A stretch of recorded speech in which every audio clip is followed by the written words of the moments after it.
कैसे कर दे शादी? बहन जी, किसने बोल दिया आपको कि मुझे राधा की शादी करनी है?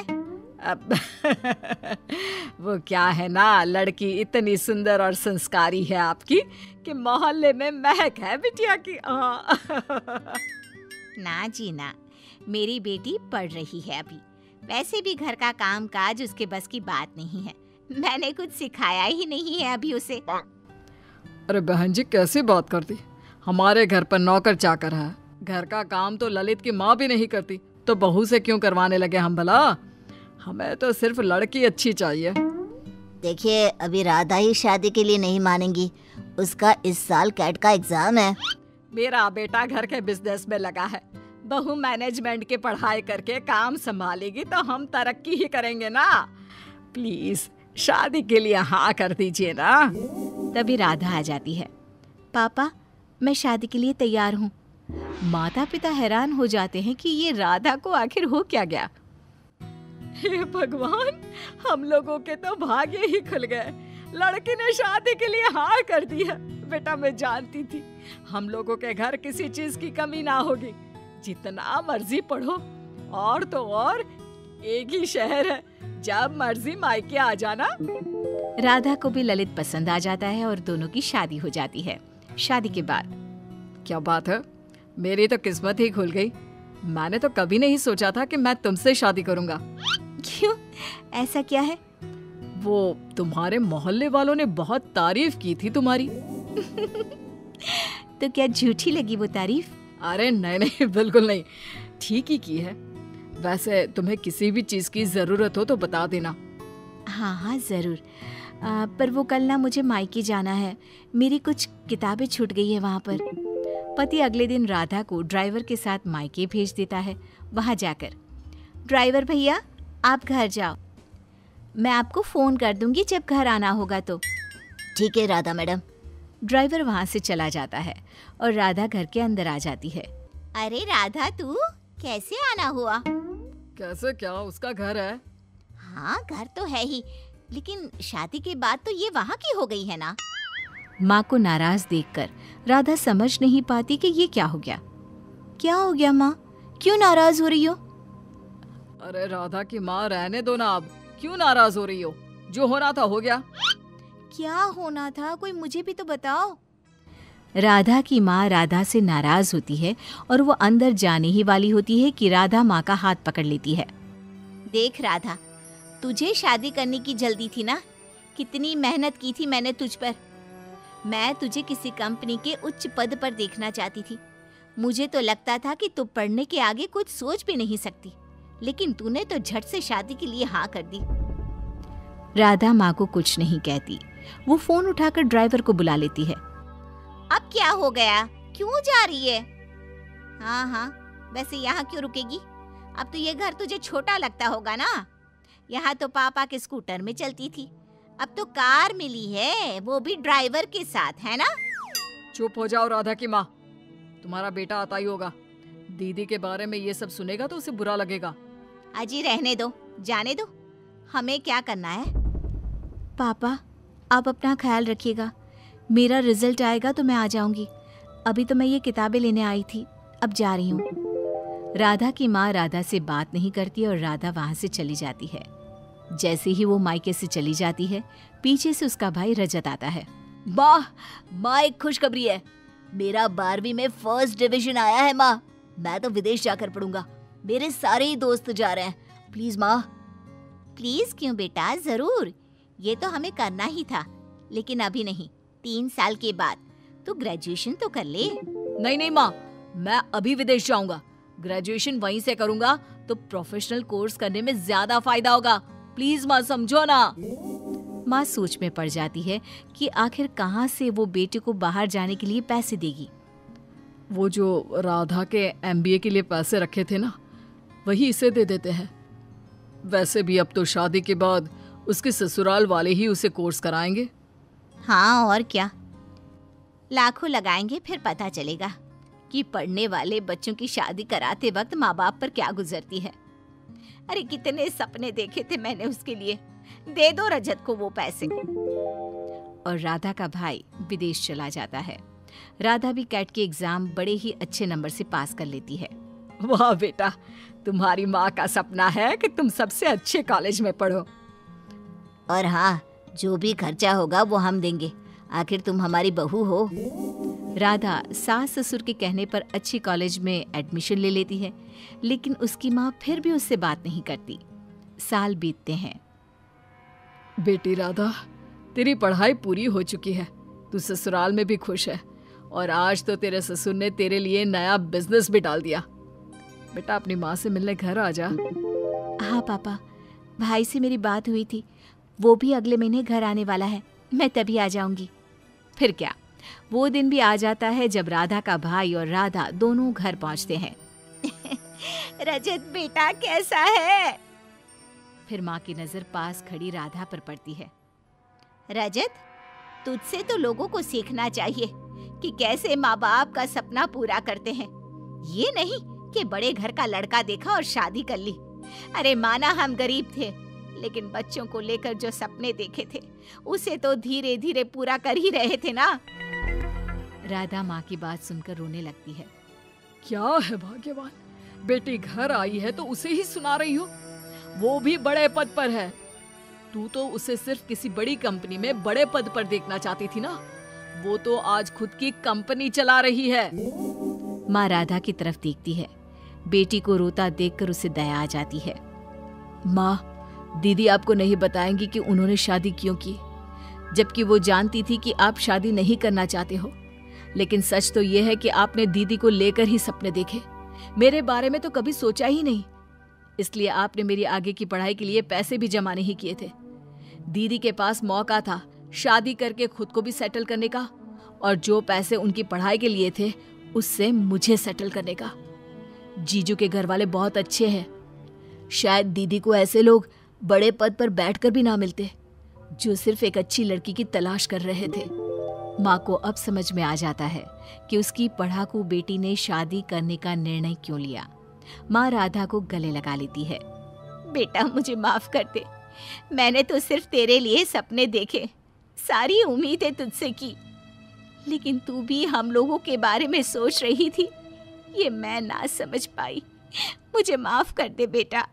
अगर आज मैं भी पढ़ी लिखी होती तो मैंने मोहल्ले में हो रहे कंपटीशन को जीत लिया होता और अच्छी खासी मोटी रकम जीतकर आपके हाथ में थमाई होती। माँ बड़ बोली, ज्यादा मत बोल। जितना तेरा कद है ना उससे भी 50% कम बोला कर। इस घर में ही क्या, हमारे खानदान में किसी भी औरत को पढ़ने की इजाजत नहीं है। देख तेरी बड़ी भाभी मधु, ये भी कहाँ पढ़ी है, इसके घर वालों ने भी इसे पढ़ने नहीं दिया। तो अब आप बाकी लोग जो करेंगे वही करोगी। पढ़ना सिर्फ लड़कों के हाथ में है, किताब पेन पढ़ाई ये आदमी ही कर सकते हैं, क्योंकि उन्हें तो आगे जाके कमाना है। औरतों को तो सिर्फ बेलन झाड़ू और पोछा यही करना है जीवन भर। और तेरे इस कंपटीशन को जीत कर मुझे नहीं चाहिए पैसे। मेरा बड़ा बेटा सागर अब कमा रहा है और छोटा बेटा तेज भी अपने कॉलेज की पढ़ाई के बाद कमाएगा ही। तारिणी, तू तो बस अपनी बड़ी भाभी से खाना बनाना और घर के बाकी काम करना सीख ले। सच में आप सबकी सोच ना जमीन में धसी हुई रहेगी लाइफ टाइम। न जाने क्यों मैं इस घर में पैदा हुई। ऐसा नहीं बोलती तारिणी। तारिणी रोकर अपने कमरे में चली जाती है। पाठक परिवार में आज तक किसी भी लड़की ने पढ़ाई नहीं की और सिर्फ लड़कों को ही इजाजत दी जाती है, लड़कियों को नहीं। बिंदु के 2 बेटे होते हैं, बड़ा बेटा सागर जो एक अच्छी नौकरी करता है और उसकी बीवी मधु है, और छोटा बेटा तेज जो अभी कॉलेज में अपने लास्ट ईयर की पढ़ाई पूरी कर रहा होता है। बिंदु और यशराज ने कभी अपनी बेटी तारिणी को पढ़ने नहीं दिया, जिसकी शिकायत वो आज तक करती है। तेज को अपने कॉलेज में प्रीति नाम की एक लड़की से प्यार हो जाता है। प्रीति, वो दरअसल मुझे ये बात तुमसे बहुत समय से कहनी है। कल इकोनॉमिक्स के क्लास के बाद मैं तुम्हारे लिए रुका भी था, लेकिन तुम चली गई। बोलो ना तेज, क्या हुआ, क्या कहना है तुम्हें? प्रीति, अब मुझे तुमसे प्यार हो गया है, क्या तुम मुझसे शादी करोगी? देखो, हम पिछले 5 साल से एक दूसरे को जानते हैं। आई नो तेज, जैसे तुमने अपने जज्बातों को मन में छुपा के रखा, वैसे मैंने भी छुपाया। मैं भी तुमसे प्यार करती हूँ, लेकिन मैं तुमसे शादी कैसे कर पाऊंगी? क्यों? कौन रोक रहा है हमें? जहाँ तक मुझे पता है हमारे शहर में लड़कियों को पढ़ने नहीं देते, ना ही पढ़ी लिखी लड़कियों से शादी करवाई जाती है। तुम्हारी बहन तारिनी भी नहीं पढ़ पाई ना अब तक। आई नो, फिर तुम्हारी माँ कैसे मानेंगी? तुम इस सब की चिंता मत करो, I'll fix that all। बस भरोसा और हिम्मत रखो। तेज घर जाकर अपने माता पिता बिंदु और यशराज से बात करता है इस बारे में, और प्रीति के बारे में जानकर बिंदु और यशराज कहते हैं, हैं?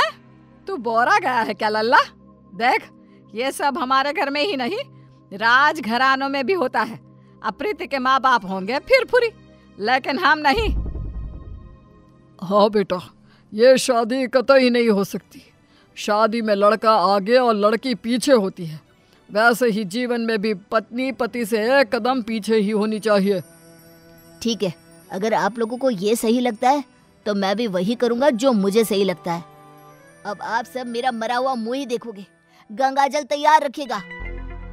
हाय हाय लल्ला, ये तू क्या बोले जा रहा है? पागल हो गया है क्या? तेज अपनी जिद से पीछे नहीं हटता और वो पूरे 1 महीने तक बिंदु, यशराज और अपने बड़े भाई सागर को मनाने में ही लगा रहता। तब कहीं जाकर कुछ महीनों बाद वो सब राजी होते हैं और कॉलेज की पढ़ाई खत्म होते ही 1 साल बाद तेज और प्रीति की शादी हो जाती है। लेकिन बिंदु, यशराज और सागर अब भी इस शादी से थोड़े से नाखुश ही होते हैं। जब घर के सभी आदमी खाना खाने बैठते हैं तब प्रीति भी उनके साथ खाना खाने के लिए बैठती है। तभी अरे ओ कल की अंधी, पागल हो गई है क्या? अरे माना कि तुम एक पढ़ी लिखी लड़की हो, लेकिन इसका मतलब ये तो नहीं ना कि घर के और ससुराल के तौर तरीकों का पालन भी ना किया जाए। खाना पहले घर के आदमी खाते हैं और फिर औरतें खाती हैं, दोनों एक साथ नहीं बैठे, समझ गई? लेकिन मम्मी जी, ऐसा क्यों? मेरा मतलब खाना तो सबका एक ही होता है ना, तो सब अलग अलग बैठकर क्यों खाए? प्रीति, तुम चलो ना रसोई में, चलो, सबके लिए कटोरी में खीर परोसनी है। लेकिन मधु दीदी। प्रीति, माँ और मधु जो कह रही हैं वो सब सुनो। तेज, अपनी बीवी को कुछ समझाओ। प्रीति गुस्से से उठकर रसोई में चली जाती है और मधु के साथ खीर को कटोरियों में परोसने में लग जाती है। प्रीति, हम इस घर की बड़ी बहू हैं, उसके बावजूद भी हमें हर मामले में, हर काम में पीछे रखा जाता है, जूती की नोक पे रखा जाता है, क्योंकि हम पढ़े लिखे भी नहीं हैं। अब सोचो, हम बड़ी बहू होकर भी हमारा ये हाल है, तो तुम्हारे साथ क्या क्या होगा? मधु दीदी, आप पढ़ी लिखी नहीं हो, इसमें आपकी कोई गलती नहीं है, लेकिन ये जो कुछ भी हो रहा है ना, आदमी और औरत का भेदभाव, ये सब बहुत ही बेकार और इलॉजिकल है। आज दुनिया कहां से कहां पहुंच गई है। आज के जमाने में औरत आदमी के साथ कदम से कदम मिलाकर चलती हैं। खैर, अब हम और कर भी क्या सकते हैं, लेकिन हम अपने आप को बहुत भाग्यशाली मानते हैं। क्यों मधु दीदी? क्योंकि हमारी एक पढ़ी लिखी देवरानी जो है। हाँ, आपको पता है मधु दीदी, आप ना बहुत क्यूट हो, आपको किसी की नजर ना लगे। जब सभी हॉल में एकत्रित होते हैं तभी बिना घूंघट ओढ़े प्रीति को देखकर, प्रीति बहू, अब क्या तुम्हारे लिए दीवार पर बड़े अक्षरों में इस घर के तौर तरीके लिखवा दिए जाए? हैं? अब क्या किया मैंने? आप हमेशा राशन पानी लेकर क्यों चढ़ जाती हो मुझ पर mummy ji? I just don't understand। Preeti बहू, आज तुम बगैर घूंघट के दिख गई हो। आइंदा से अगर ऐसा बिना घूंघट के दिखी ना तो मुझसे बुरा कोई नहीं होगा। मधु बहू को देखो, सोते समय भी घूंघट ओढ़े ही सोती है, नींद में भी ये हमारे आदेशों का पालन करती है। और हाँ, एक और बात कान खोलकर सुन लो, आइंदा से बड़ों से और अपने इर्द गिर्द के आदमियों से इतनी बदतमीजी से बात नहीं करना, और इस घर की 4 दीवारों में सिर्फ और सिर्फ सरल हिंदी भाषा का ही प्रयोग होगा, अंग्रेजी भाषा नहीं गूंजनी चाहिए। तेज, अपनी धर्म पत्नी को समझा कर रख। प्रीति निराश हो जाती है और अपने कमरे में चली जाती है। रात में वो तेज से कहती है, तेज, ये सब क्या हो रहा है? तुम्हारे घर वाले इतने पागल कैसे हो सकते हैं? अगर मुझे ये अंदर की बातें पता होती ना तो मैं कभी तुमसे शादी नहीं करती। I married you just because तुमने कहा कि तुम्हारे घर वालों को मुझसे कोई ऑब्जेक्शन नहीं है। हाँ, तो वही हुआ ना, वो कुछ बोले क्या तुम्हारी पढ़ाई लिखाई पर? अब बाकी कुछ रूल्स रेगुलेशंस है घर की लड़कियों और बहुओं के लिए, अब उन्हें तो फॉलो करना ही होगा ना। आई नो वो थोड़े बहुत गलत है, लेकिन अब हम और कर भी क्या सकते हैं। एक दिन जब यशराज दूध वाले का हिसाब कर रहा होता है तभी ये 3 हफ्ते जुलाई महीने के और 2 हफ्ते अगस्त के, तो कुल मिलाकर पूरे हुए। अरे बिंदु, जरा हमारे ड्रॉअर में से कैलकुलेटर तो लेकर आना। जी अभी लाती हूँ। बिंदु कैलकुलेटर लाती है और तभी प्रीति भी वहां आती है और यशराज को हिसाब करते देखती है। ओफो, ये कैलकुलेटर चल क्यों नहीं रहा? अब मैं हिसाब कैसे करूंगा? 5 हफ्तों का हिसाब मिलाया जाए तो बनते हैं 680 रुपए, क्योंकि हमने 3 रविवार और 4 मंगलवार को दूध नहीं लिया था रघु भैया से, तो उस हिसाब से यही हिसाब बनता है। मैंने अपने माइंड में ही 1 मिनट में कैलकुलेट कर दिया है। प्रीति बहू, तुझे 1000 बार कहा है ना रसोई में ही रहा कर। अरे आदमियों के काम में क्यों हर बार अपनी टांग अड़ाने आ जाती है? आइंदा से ये हिसाब किताब वाले काम में तू बिल्कुल भी ध्यान नहीं देगी। चल दफा हो यहाँ से अब। न जाने कौन सी घड़ी थी वो जब तेज को इससे प्यार हुआ। बेवकूफ है हमारा बेटा। इस तरह फिर से प्रीति को चुप कराकर रसोई में भेज दिया जाता है। कुछ दिनों बाद प्रीति जब बाजार से घर लौटती है तब वो घर पर सबको मधु पर चिल्लाते हुए देखती है और मधु बेचारी फूट फूट कर रोई जा रही थी। सब तुम्हारी गलती है, तुम्हारी वजह से ही मैं बाप नहीं बन सकता कभी। पता नहीं क्यों आई तुम मेरी जिंदगी में। पनौती हो तुम, पनौती। लेकिन सागर जी, डॉक्टर साहब ने कहा है कि आपके अंदर कुछ मेडिकल इश्यूज है जिसकी वजह से आप कभी बाप नहीं बन पाएंगे। अब इसमें हमारी क्या गलती है? ओए मधु, ज्यादा ऊंची आवाज से बात मत कर। वही तो। प्रीति से अपना गुस्सा कंट्रोल नहीं किया जाता और वो तुरंत अंदर आकर चिल्लाती है। बस, आप सबको ये क्या हो गया है? जब डॉक्टर ने कहा है कि कमी सागर भैया में है तो मधु दीदी को क्यों सुनाना? वो क्यों सहे? सारे ताने, सारी डांट, सारी गलती मधु दीदी की कैसे हो गई? मास्टरनी, तो चुप ही रहा कर। वो कहते हैं ना, एक गंदी मछली पूरे तालाब को और बाकी मछलियों को खराब कर देती है। तू ना वैसी ही है। तेरी वजह से ही ये मधु बहू भी उल्टा बोलना सीख गई है। नहीं माँ, ये सरासर गलत है। गलती सागर भाई की है। नहीं, मधु में ही कोई दोष है। हमारे बेटे सागर में कोई दोष हो ही नहीं सकता। ये मनहूस मधु कुंडली मारकर बैठ गई है हमारे सागर के जीवन में।